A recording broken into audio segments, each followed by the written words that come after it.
Waalaikumsalam warahmatullahi wabarakatuh.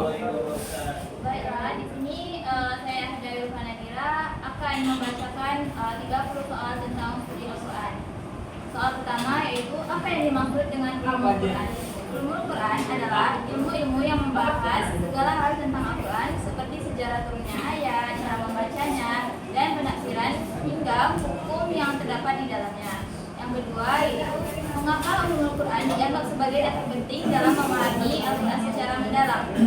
Jawabannya karena ulumul Quran itu membantu kita untuk memahami sejarah turunnya ayat, makna bahasa, dan penafsiran dan hukum-hukum dalam Al-Quran. Yang ketiga yaitu bagaimana perkembangan ulumul Quran dari masa Rasulullah hingga zaman modern saat ini. Pada masa Rasulullah, pemahaman Al-Quran itu disampaikan langsung kepada para sahabat. Setelah Islam berkembang luas, para ulama itu mulai menyusun ilmu Al-Quran sebagai tajwid, qiraat untuk menunjukkan keaslian dan maknanya. Hal ini menunjukkan bahwa Al-Quran itu memiliki peran besar sepanjang zaman. Yang keempat itu mengapa Al-Quran disebut kitab yang paling sempurna dibandingkan kitab yang lain? Karena Al-Quran itu merupakan wahyu yang pertama diturunkan oleh malaikat Jibril kepada Nabi Muhammad, dan Al-Quran itu sebagai pedoman hidup manusia dalam beribadah maupun kehidupan sosial.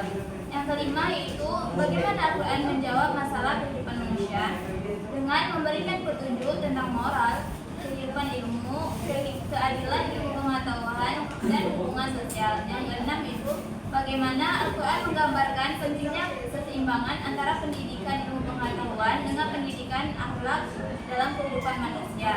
Al-Quran mengajarkan bahwa ilmu harus disertai dengan akhlak agar ilmu itu membawa manfaat, dan orang berilmu tetapi dia tidak mempunyai akhlak itu sama sekali tidak ada artinya. Yang ketujuh yaitu apa tujuan pendidikan menurut Al-Quran? Tujuannya membentuk manusia yang beriman, berilmu, dan berakhlak mulia. Yang ke-8 yaitu apa dampak negatif seseorang memahami ayat Al-Quran tanpa melihat hubungan dengan ayat yang lain, yaitu pemahamannya bisa menjadi sempit dan berpotensi menimbulkan kesalahan dan dalam mengambil hukum atau kesimpulan. Yang ke-9 yaitu apa yang dimaksud dengan interpolasi dalam Al-Quran, yaitu hubungan antara satu ayat dengan ayat yang lain yang saling menjelaskan berbagai makna.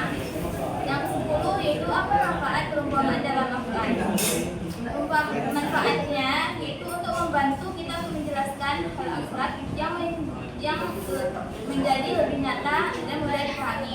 Yang ke-11 mengapa Al-Quran itu menggunakan perumpamaan dalam menyampaikan pesan kepada manusia?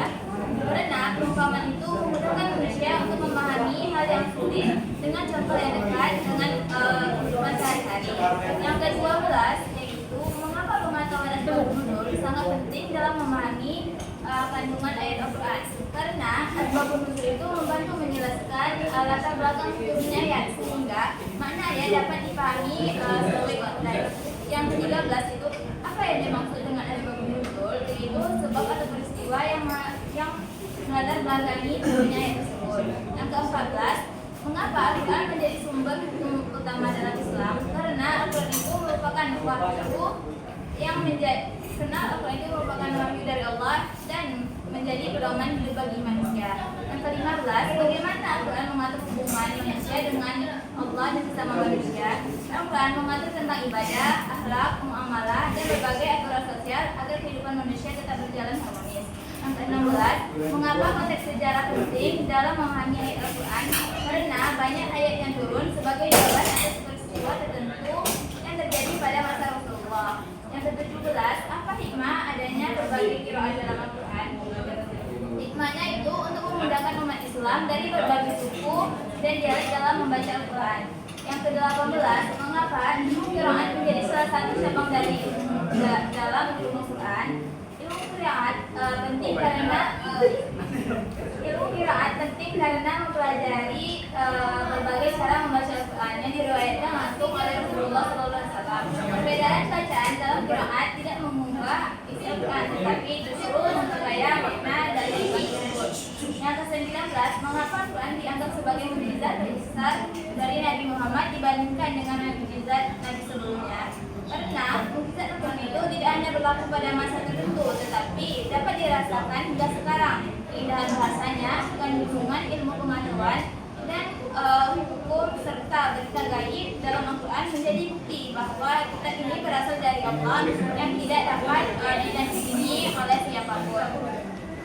Yang ke-20 itu mengapa manusia tidak mampu membuat kitab yang setara dengan Al-Quran? Karena Al-Quran itu memiliki susunan bahasa dan kandungan yang sempurna di luar kemampuan manusia. Yang ke-21 itu mengapa makna ijtihad dalam Al-Quran tidak boleh dipahami hanya sebatas peperangan, karena ijtihad itu mencakup bentuk perjuangan dan penegakan kebaikan, termasuk menuntut ilmu dan menahan hawa nafsu, itu juga termasuk dalam ijtihad. Yang ke-23 yaitu mengapa keluarga disebut sebagai madrasah utama bagi anaknya? Karena keluarga ini merupakan tempat belajar anak pertama kali. Anak itu akan bersikap dan mengenal agama dari keluarganya. Orang tua memiliki pengaruh yang besar dalam menanamkan kecintaan Al-Quran kepada anak sejak usia dini. Juga itu mengapa menjaga alam atau lingkungan termasuk dari bagian ibadah dalam Al-Quran.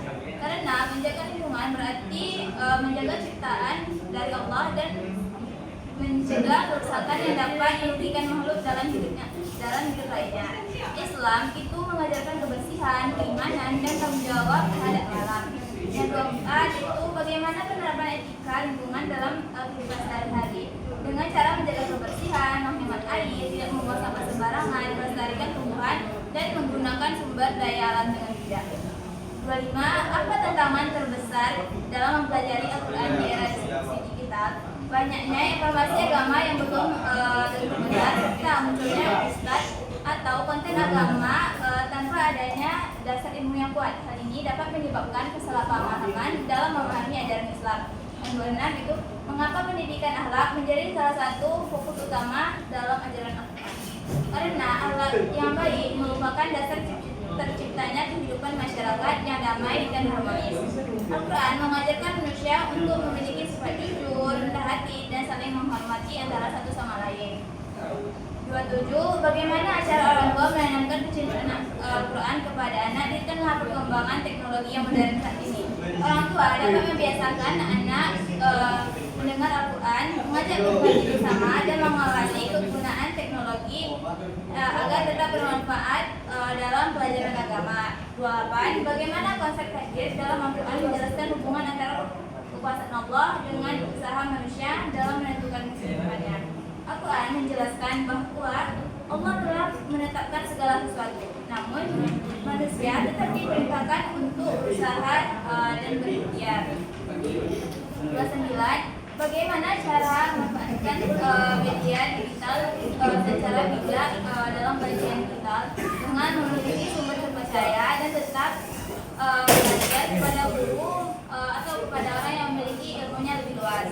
Yang terakhir itu mengapa pendidikan akhlak lebih sulit diterapkan di era modern saat ini dibandingkan pada masa sebelumnya? Karena perkembangan